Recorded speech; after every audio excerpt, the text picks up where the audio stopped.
हजरत यूनुस अलैहिस्सलाम और मछली का किस्सा। अल्लाह ने अपने बंदों की हिदायत के लिए जिन नबियों को दुनिया में भेजा उनमें से एक हजरत यूनुस अलैहिस्सलाम भी हैं, जो मछली वाले नबी के नाम से मशहूर हैं, क्योंकि आपने 40 दिन मछली के पेट में गुजारे थे। ये जानते हैं कि आखिर क्यों हजरत यूनुस अलैहिस्सलाम को मछली वाले नबी कहा जाता है। अल्लाह ने आपको लोगों की हिदायत के लिए नबी बनाकर भेजा। उस वक्त आप इराक का एक शहर नैनवा में नबी बनकर आए, मतलब अल्लाह ने आपको नैनवा शहर के लिए नबी चुना। आपका काम था लोगों को हिदायत देना, उन्हें एक अल्लाह को मानने पर राजी करना और बुतपरस्ती से उनका ध्यान हटाना। आपने आपके शहर की बस्ती के लोगों को एक अल्लाह की इबादत का पैगाम दिया और बुतपरस्ती के लिए मना किया, लेकिन वहाँ के लोगों ने आपकी एक बात नहीं मानी और उन्होंने आपको बहुत परेशान किया। नतीजतन उन्होंने अपना शहर छोड़ने का फैसला कर लिया और लोगों को बोला कि मैं यहाँ से जा रहा हूँ, लेकिन अगर तुमने बुतपरस्ती को नहीं छोड़ा तो बहुत जल्द इस शहर पर अल्लाह का बहुत बड़ा अजाब आएगा। कहकर आप यानी हजरत यूनुस अलैहिस्सलाम अपनी बस्ती से निकल गए और दूसरे देश जाने के लिए कश्ती पर सवार हो गए। लेकिन कश्ती कुछ देर बाद बीच नदी में पहुंची तो डूबने लगी। तो अल्लाह ने कश्ती में बैठे लोगों से फरमाया, जब कोई गुलाम अपने मालिक से भागकर हमारी कश्ती में आ बैठता है तो कश्ती डूब जाती है। चूंकि आप हजरत यूनुस अलैहिस्सलाम भी अल्लाह को बताए बिना अपने शहर से भाग निकले। अल्लाह के मुताबिक आज भी कुछ ऐसा ही मालूम हो रहा है। अल्लाह ने लोगों से कहा, जो भी अपने मालिक से भागकर जा रहा है वह दरिया में कूद जाए ताकि दूसरे मुसाफिरों की जान बचाए। अल्लाह की बात सुनकर आपने फरमाया, अपने मालिक से भगा हुआ गुलाम में ही हूँ, इसलिए मुझे पानी में डाल दिया जाए। आपने कश्ती पर सवार सभी लोगों से वापस कहा कि मैं अल्लाह के हुक्म के बगैर ही कौम वालों के सितम से तंग आकर अपना वतन छोड़कर कहीं और जाने के लिए निकला। न कहते ही आप पानी में डाल दिए गए। पानी में जाते ही अल्लाह ने आपकी हिफाजत के लिए एक बड़ी मछली को भेजा जो काफी देर तक कश्ती के किनारे चक्कर लगा रहे। ऐसे ही आप यानी हजरत यूनुस अलैहिस्सलाम पानी में पहुंचे, उस मछली ने आपको निगल लिया। अल्लाह ने मछली से फरमाया, जिसको तूने निगला है वह तेरी रोजी नहीं है, बल्कि मैंने अपने नबी को तेरे पेट में उनकी हिफाजत के लिए पहुंचाया है, उन्हें कोई नुकसान नहीं पहुंचना चाहिए। आप 40 दिनों तक उस मछली के पेट में रहे। अल्लाह मछली का पेट इस तरह कांच की तरह साफ कर दिया था कि आप मछली के पेट में रहते हुए भी समंदर के अंदर की हर चीज देखते और अल्लाह की तस्बीह बयां फरमाते रहे। आप मछली के पेट में रहते हुए ला इलाहा इल्ला अंता सुबहान का इन्नी कुंतु मिन अज़्ज़ालिमीन पढ़ते रहे। इस तस्बीह की बरकत से अल्लाह करीम ने आपकी सारी मुश्किल आसान फरमा दी और इसकी बदौलत आपको 40 दिनों तक हर वक्त सुकून मिलता रहा।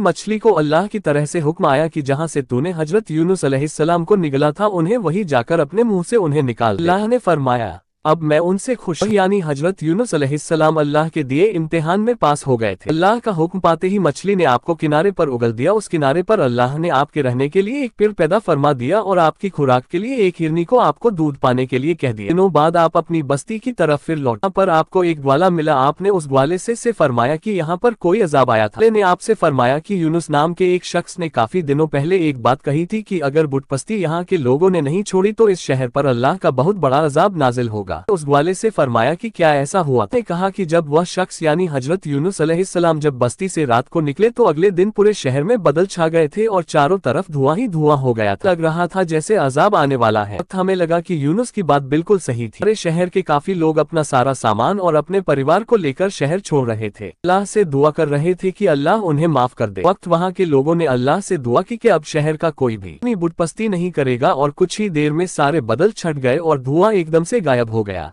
मतलब अल्लाह ने वहाँ के लोगों को माफ कर दिया था। सुनकर आप हजरत यूनुस अलैहिस्सलाम ने ग्वाले से फरमाया कि जिस यूनुस की तुम बात कर रहे हो वह मैं ही हूँ। सुनकर ग्वाला आपके कदमों में झुक गया और आपसे माफी मांगने लगा। इस तरह आप वापस अपने शहर की तरफ लौटे। उसके बाद आपने वहाँ पर इस्लाम का परचम लहराया और वहाँ के सभी लोगों को एक अल्लाह की इबादत के लिए बताया। इस बयान को अपने दोस्तों और जानने वालों को शेयर करें ताकि दूसरों को भी आपकी जात व माल से फायदा हो और यह आपके लिए सदका ए जारिया भी हो जाए। क्या पता अल्लाह ताला को हमारी ये अदा पसंद आ जाए और जन्नत में जाने वालों में शुमार। अल्लाह ताला हमें इल्म सीखने और उसे दूसरों तक पहुंचाने की तौफीक अता फरमाए। आमीन।